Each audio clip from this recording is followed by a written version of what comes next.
Hello, everyone. If you like what I'm doing here, please consider subscribing, liking, and commenting. It would really help the channel out quite a bit. Thank you very much. Good evening, Creep. Welcome once again to Instant Chaos. Tonight our stage has been taken over by The Crime Photographer, written by Alonzo Dean Cole, and based on the fictional character of Flash Gun Casey, created by George Horman Cox, and played by Stat Cotsworth. Casey, ace cameraman of the Morning Express, covers the crime news of a great city. His adventure for tonight, the reunion.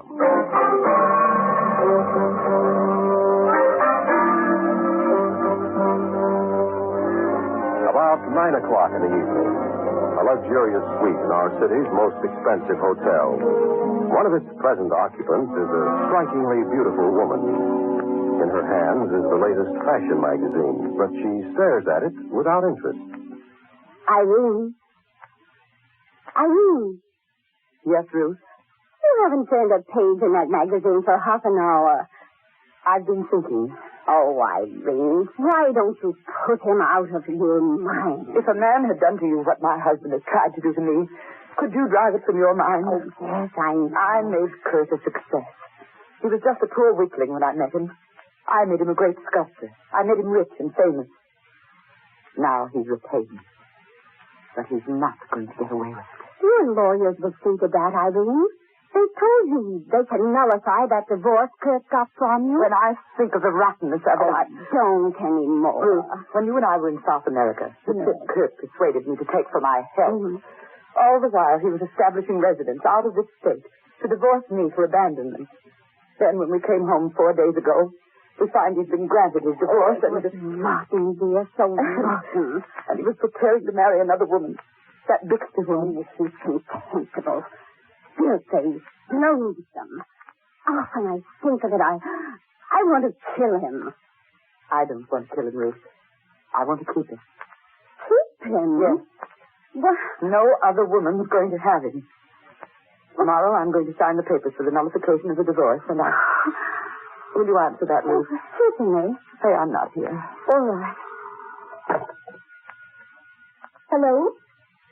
Mrs. Walter isn't here. I'm Miss Chandler, her cousin. Who is this? Hold the line a minute. It's a man, Irene. He insists that he's got to talk to you. Who is he? His voice sounds a little like your husband. Kurt? Yes. All right. Here. Hello, this is Mrs. Walter. Oh. All right, wait a minute. Ruth, will you please go into the bedroom and shut the door? Well, yes, of course. Don't be angry with me. I'll tell you all about it later. Hello?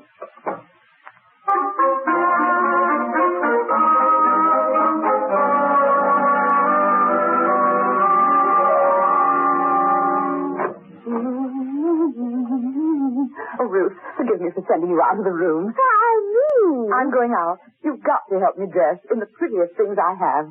Thank heaven my hair was decently done today. Say, what is this? Was it Kurt? No, it wasn't Kurt. Darling, hand me that cold cream jar. Here. What other man is making you dress in your best and... You've changed completely since that telephone call, Irene. You'll just have to restrain your curiosity. And for several days, I don't expect to come back here tonight or tomorrow night. What? Maybe I won't come back for a week. Why? But don't worry, Ruth, and don't try to find me. I'm going to be happy again, dear. Altogether happy.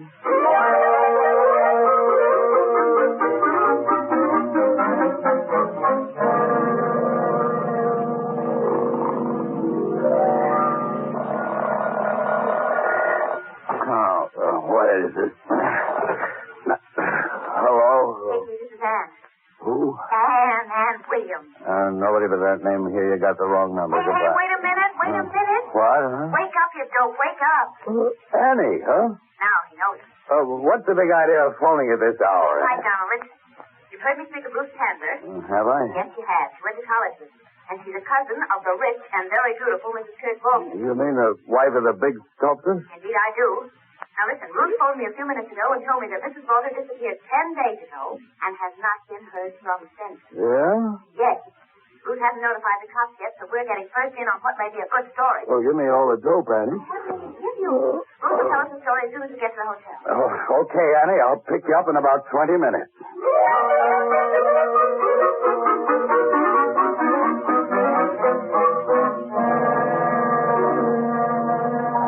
Mr. Casey, Irene left the suite on Friday night, 10 days ago, at about 10 o'clock. And that's the last I've seen or heard from her. Yes, but Ruth, listen, Mrs. Volter told you that she might be away for a week.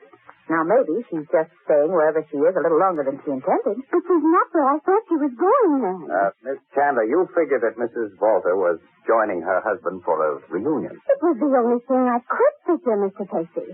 Until just before I phoned you this morning, I learned there hasn't been any reunion. You went to Volter's home? Yes.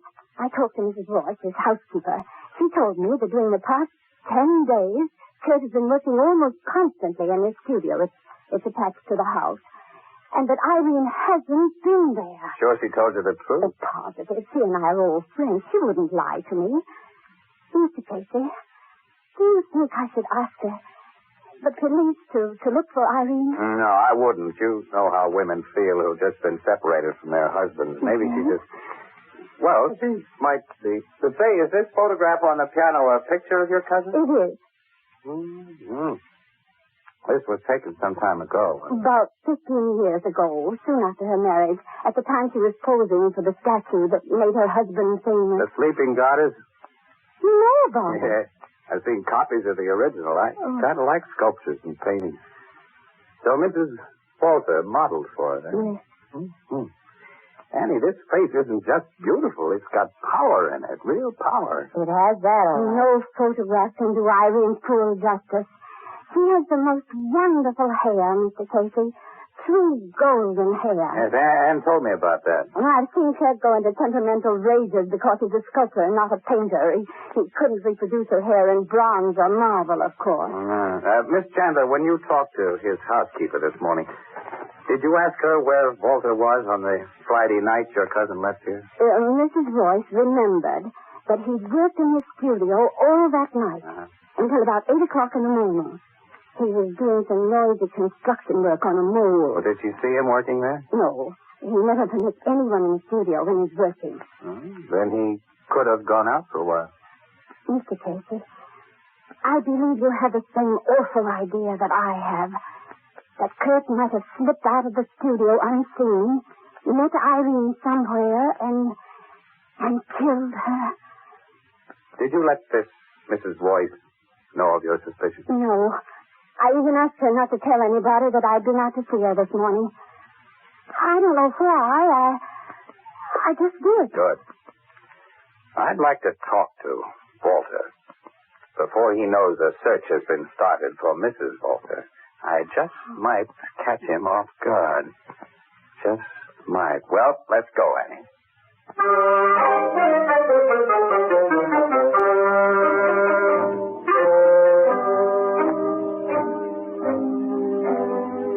Mr. Volter will see you and this lady, Mr. Casey. He's in his studio. Please come this way. Oh, thank you. You're Mrs. Royce, aren't you? Yes, how did you know my name? Oh, Ruth Chandler told us all about you. Here we are.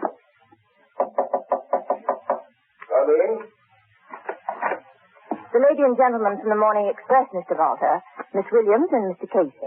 It's a great pleasure to know you. How do you do, Mr. Volter? Walter, it was nice of you to let us barge in on you like this. I'm always glad to receive newspaper people. You know, I have a special regard for the Morning Express. Its art editor has always been very flattering about my work. He sent you here, of course. Yeah. Oh, yes, we're from the art department. Will you want anything, Mr. Volter? No, thank you, Mrs. Royce. You can go. Well, sit down, Miss Williams. Thank Mr. you. Casey. Thank you. Have a cigarette? Yes, I'd like one. Mr. Casey. Much obliged. I will join you. I have a match right here ready. Here you are. Fine. Mr. Walter?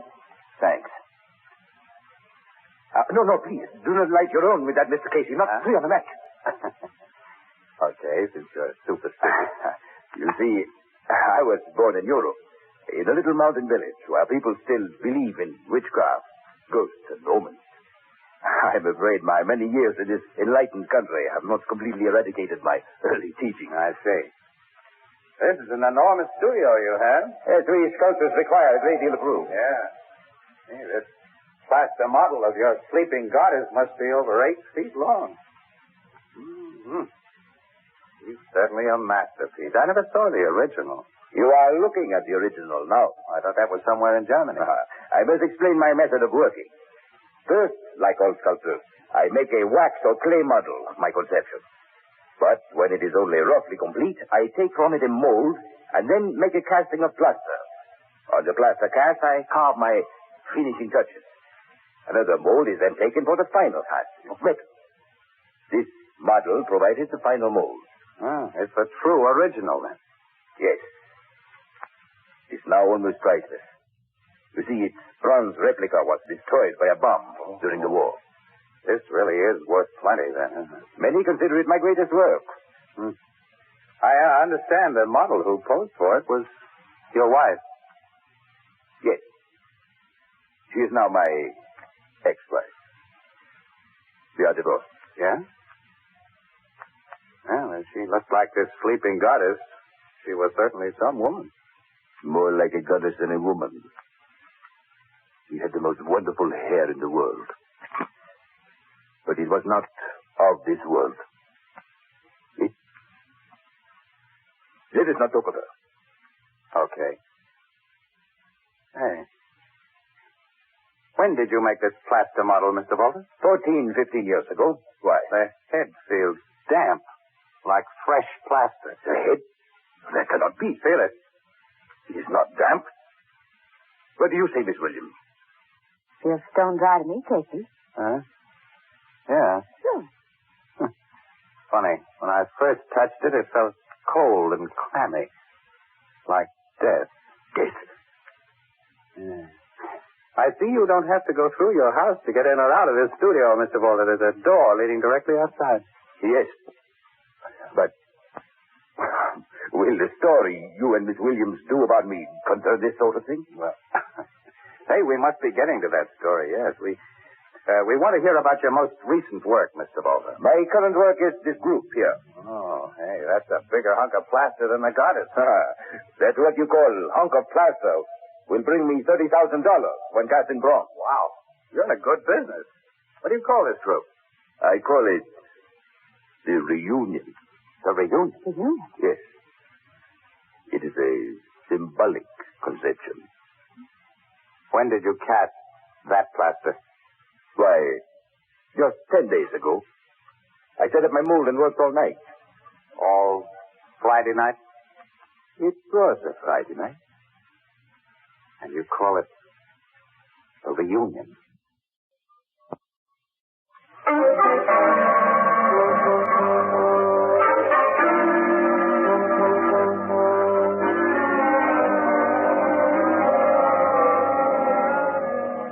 Look here, Casey. The story you've just been telling me adds up to nothing more right now than a case for the Missing Persons Bureau. I'm a homicide cop. My hunch says this is a homicide case, Logan. Well, I have the same feeling, Captain. So have I. This police department can't take the drastic action you propose on the strength of mere hunches and feelings. I haven't proposed any drastic action, Logan, until after a thorough routine missing persons search has been made for Mrs. Walter. If she isn't found alive or dead within a reasonable length of time, well, I've told you where to look. You believe that she went to Walter's studio in response to his phone call through the door that leads there directly from outside, and he let her in, killed her, And hid her body in the mold he was setting up that night. Then he surrounded it with plaster. I think you'll find Mrs. Walter is in the model he so symbolically calls the reunion.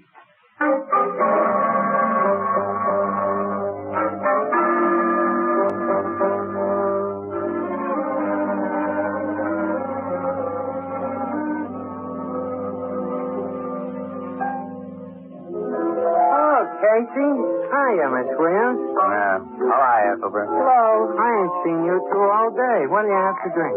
Oh, give me a cup of coffee. Gee, Casey, you must be feeling low. What are your troubles? We can put them in 3 little words, Ethelbert. The Volta case. Say, why don't the cops quit stalling on that? They're never going to find Mrs. Walter till they look in the place you told them to, Casey. Today, they did look for her in the place I told them to. Jimmy? Yes. I was wrong. Mrs. Walter's body was not in the plaster model of Reunion. In order to find that out, Logan's men had to bore holes in the model, and they broke it all up. Now Walter's going to sue the city for $30,000 he claims it was worth, plus additional damages for I don't know how. Oh, his lawyers are drawing up a swell bill of goods. Sure, and the worst of it is he's pretty sure to win a suit. Logan will probably lose his job on account of it. He gave the order to bore into the statue on the strength of my hunch. Gee. The poor sap trusted me because, well, by sheer dumb luck, I've given him a couple of good steers in the past. This time I let him down for fair. And how? Oh, Casey, he doesn't blame you. Yeah, I know that. Look, don't ever tell the big dope I said this, but Logan's a pretty swell egg. Because Mrs. Walter's body wasn't hid in that statue, does it mean her husband's now in the clear? Sure does. Yeah? The only place he could have hidden her body was inside the freshly poured plaster of that Reunion model. Wait a minute, Miss Williams. Couldn't he have hidden the body in a closet or someplace around the house and then sneaked it out later? No, Ethelbert. Mrs. Royce and her cleaning women would have found it. Oh, of course not. And there's only one other model in the studio large enough to hide a human body in, and that was cast 15 years ago. Those plaster castings have a hollow core. Oh, so what, Casey? To have even gotten the body inside the sleeping goddess, Walter would have had to cut a big hole in the old plaster and then afterwards patch it up with fresh stuff, which would show you. The head of the sleeping goddess, it felt cold and damp like fresh plaster that day. Didn't to me, Casey. And you said it didn't to you either after a minute. Yeah, that's so. Funny, that's what started my hunch about Mrs. Walter being buried in plaster. When her husband said he'd cast that reunion piece on the night sheet. Annie, I doped the guy all wrong. He was smarter than I thought. What are you talking about? about? That reunion model was only a planned decoy. He put her inside the sleeping goddess. Then he deliberately led you and me and the cops to believe her body was in the reunion model. And now that we've found she isn't there. Oh! Aha, you've got it. The city stands to lose $30,000 plus for that mistake. No sane cop is going to take a chance like that again. Casey, if you're right... If he's right, Ethelbert, Mr. Kurt Walter is going to get away with murder. Yeah. Say, Casey, why don't you sneak into that studio on a dark night, bust open that statue... And what if I didn't find the body, Ethelbert? Walter wouldn't bother to sue me. He just had me put away until about 1966.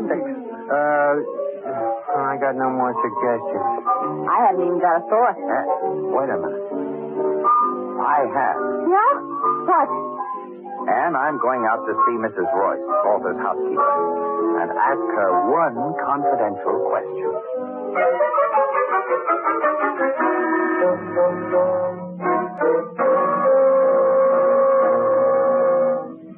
No, Mr. Casey.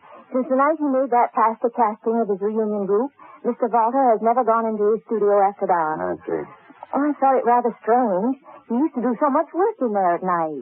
Well, thanks, Mrs. Royce. Why have you asked me about that? I've been thinking. I was born in Europe, in a little mountain village where people still believe in witchcraft, ghosts, and omens. I've sometimes thought Kurt insane on the subject of Irene's hair. He couldn't reproduce it in bronze or marble. She had the most wonderful hair in the world, but it was not of this world. Yes, Mrs. Royce, I've just been thinking a kind of crazy thought.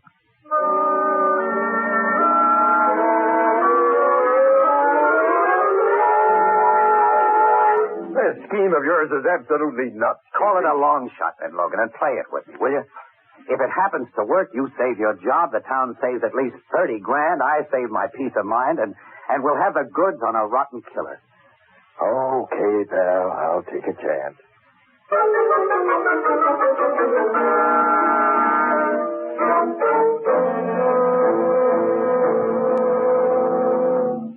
Good evening, Mr. Walter. Good evening, Mr. Walter. It is not evening. It is almost midnight. Why have you insisted upon seeing me at this hour? Well, It's a kind of peculiar thing, Mr. Walter. Mr. Walter, do you believe in dreams? Dreams? Yeah, dreams. Casey here had a very funny dream last night. Why should I? It concerns you, Mr. Walter. You see, I dreamed about Mrs. Walter. My ex-wife? Uh-huh. I dreamed that she talked to me. She talked to you? Yeah. She wasn't like a woman in my dream. She looked like that statue of yours she posed for, the sleeping goddess. She was the goddess, only awake. Awake? Uh-huh. Casey, tell him the funny thing she said to you in your dream. Okay, Logan, I will. Mr. Walter, she said, I am the goddess awake because my life is in my statue. She said her life was. Uh-huh. Uh-huh. And her hair was the shiny gold color I've heard Mrs. Walter had. So bright. It seemed to have light in it. Why have you come here to tell me about this? Because in my dream she told me to come here. She told you? Just before midnight, she said. It's almost that now, Casey. We gotta move fast. Yeah, come on, Walter, into your studio. Into my studio? She told Casey to have you there at midnight. Clock's striking 12 now. Come on, hurry. Let me go. How dare you? She wants you in the studio, Walter, where she's waiting for you. Waiting for me? The goddess awake with shiny gold hair. Don't open that studio door. Don't push me inside. We're leaving you inside. And in the dark. Open your door. Let me out. Light switch doesn't work. Open this door. Don't leave me alone here in the dark. You're not alone, Walter. The goddess is awake in there. No.